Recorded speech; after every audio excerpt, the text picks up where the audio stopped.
Good morning everyone. मैं doctor Tirthanand मिश्र, associate professor, राजकीय मीरा कन्या महाविद्यालय उदयपुर। मित्रों,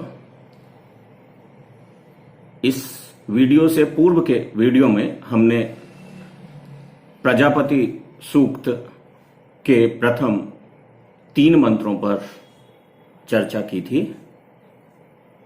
आज इस वीडियो के माध्यम से हम इसी सूक्त के अगले 2 मंत्रों पर विचार विमर्श करेंगे। जैसा कि आपको विदित है कि प्रजापति सूक्त ऋग्वेद के दशम मंडल का 121वां सूक्त है। यह सृष्टि उत्पत्ति विषयक सूक्त है।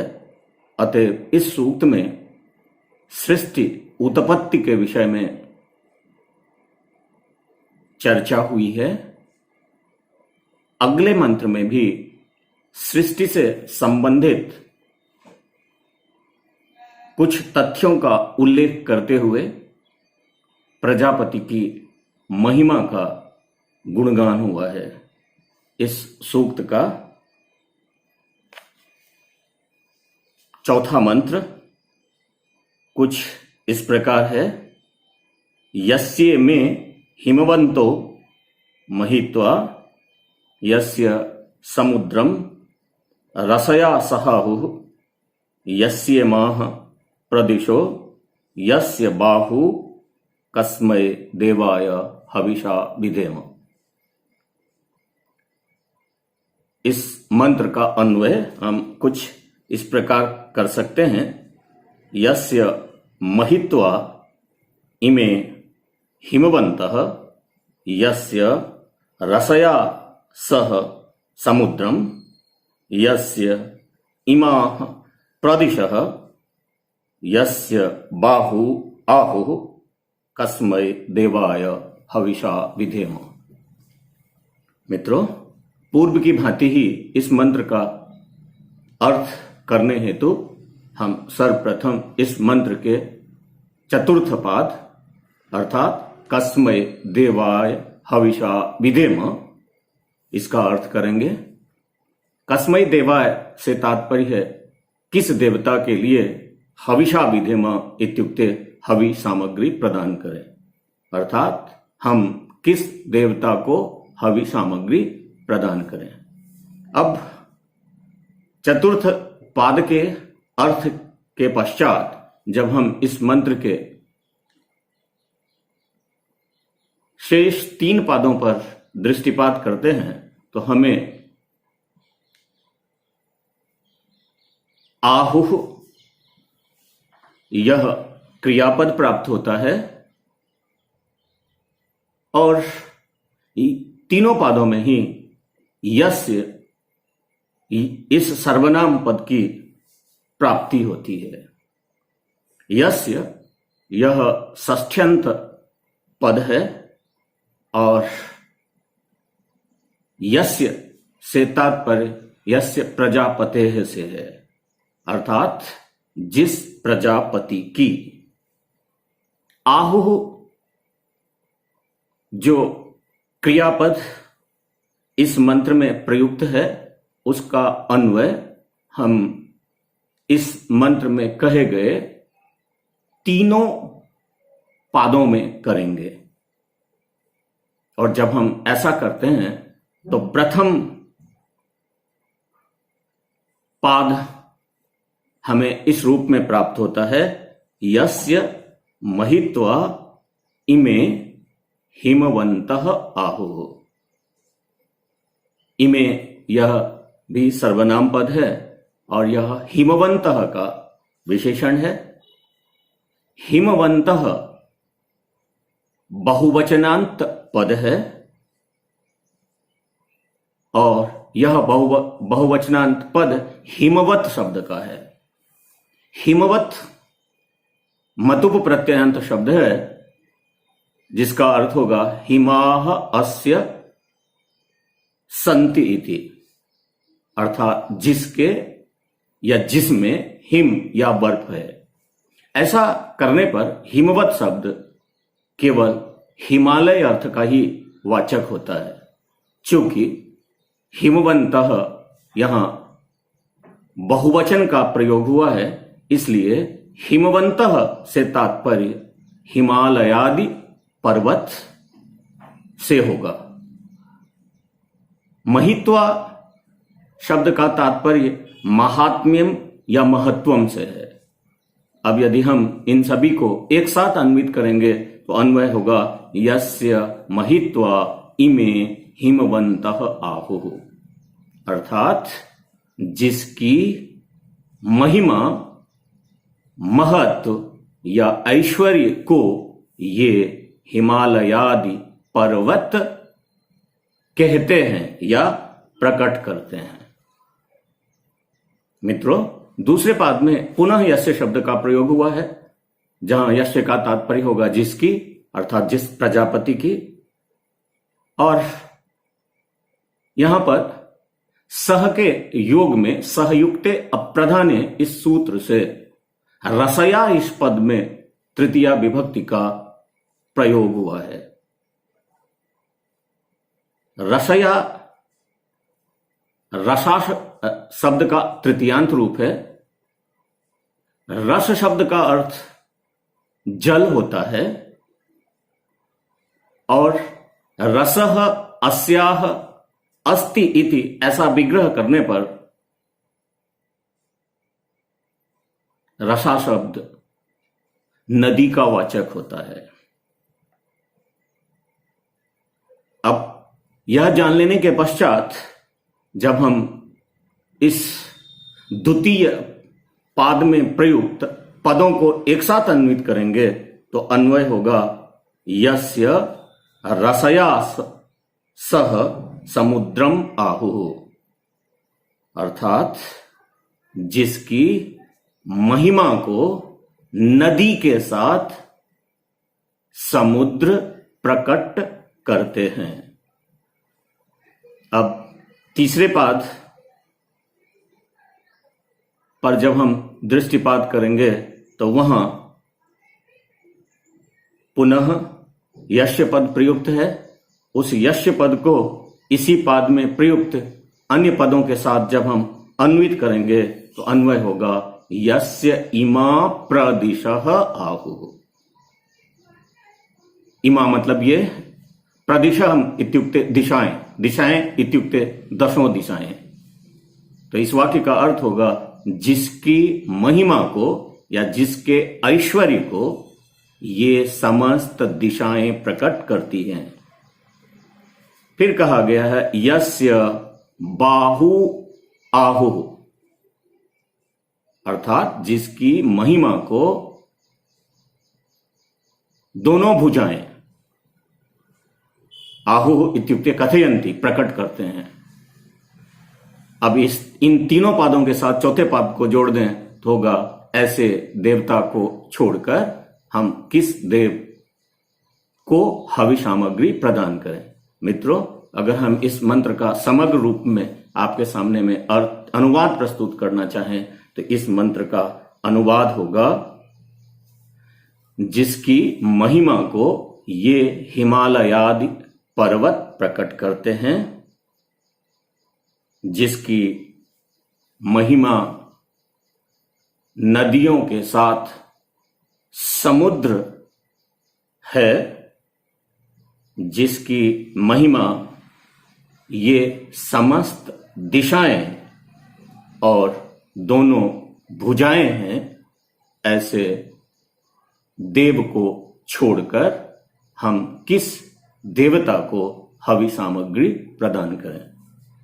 मित्रों, इस मंत्र के द्वारा हमें यह बताया गया है कि इस संसार में जो भी हिमालय आदि पर्वत, गंगा आदि नदी और चारों समुद्र दृष्टिगोचर होते हैं,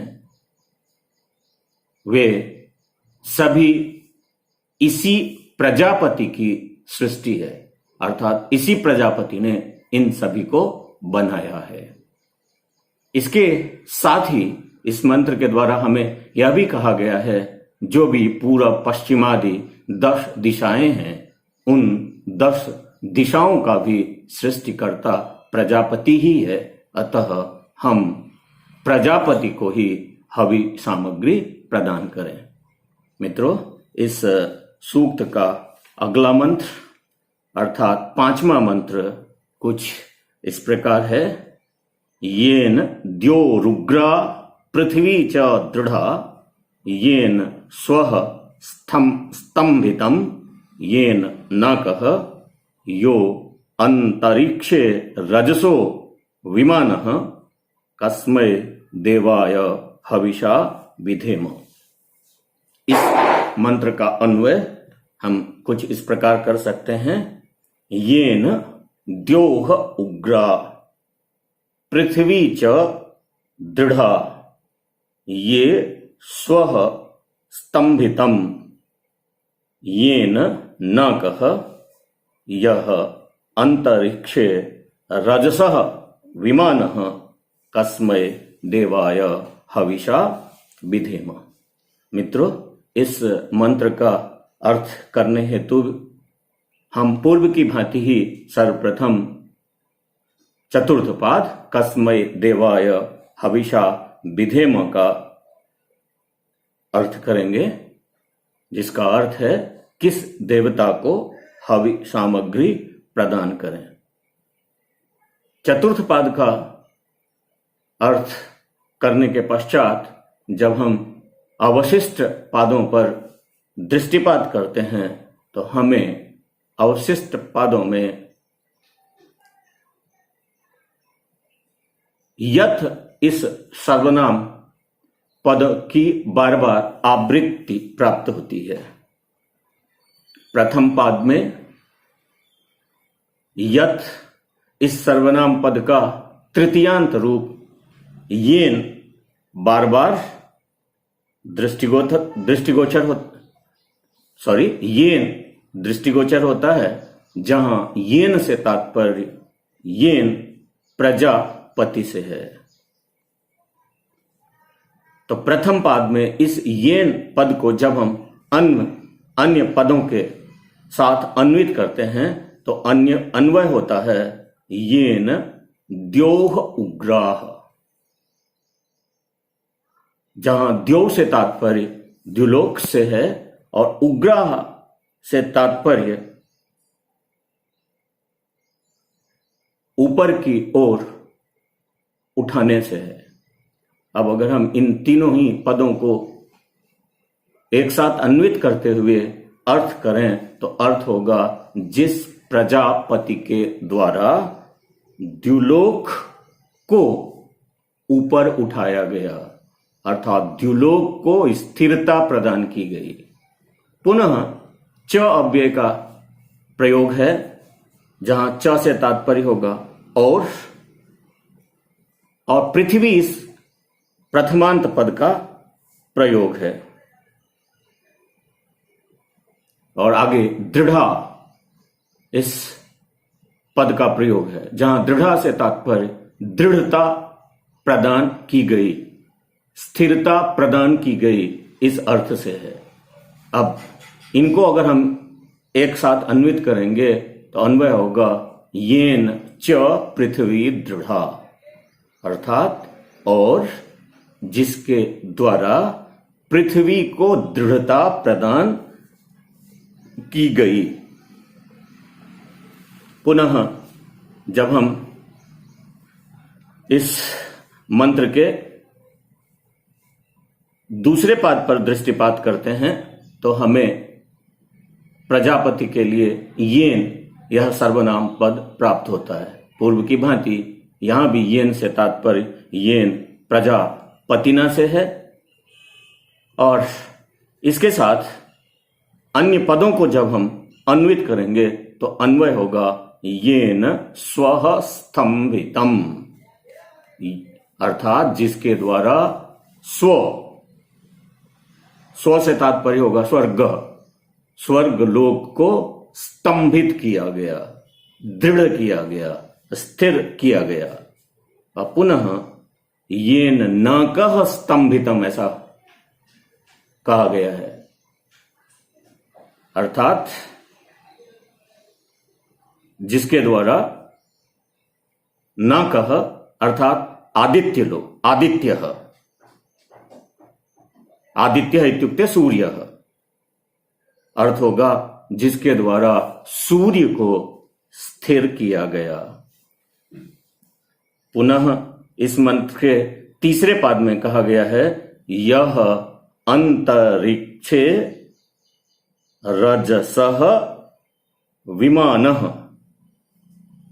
यह प्रथमांत पद है जिसका अर्थ होगा यह प्रजापति ही, अर्थात जिस प्रजापति ने, अंतरिक्षे यह सप्तम्यंत पद है जिसका अर्थ होगा अंतरिक्ष में, रजसः का अर्थ होगा जल, जल का, विमानः इत्युक्ते निर्माता। अब जब हम इसको एक साथ अन्वित करेंगे तो अन्वय होगा यह अंतरिक्षे रजसः विमानः आहु, अर्थात जो अंतरिक्ष में जल का निर्माता है।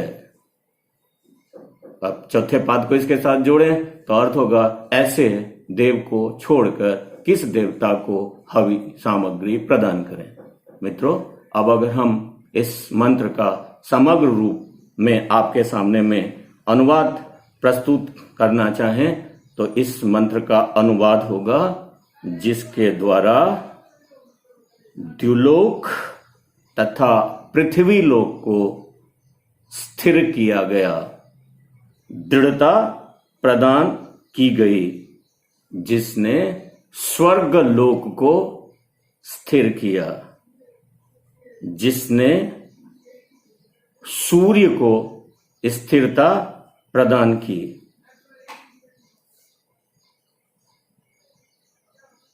जो अंतरिक्ष में जल का निर्माण करने वाला है, ऐसे देवता को छोड़कर हम किस देव को हवि सामग्री प्रदान करें, अर्थात हम एकमात्र प्रजापति को ही हवि सामग्री प्रदान करें।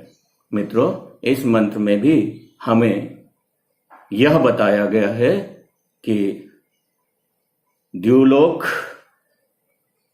पृथ्वीलोक, स्वर्गलोक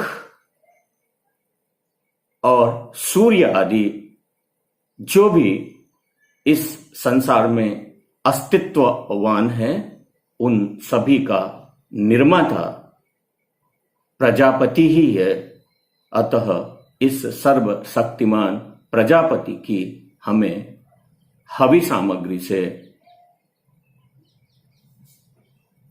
पूजन करना चाहिए। धन्यवाद। अगले वीडियो में हम इसी सूक्त के अगले मंत्रों पर विचार विमर्श करेंगे।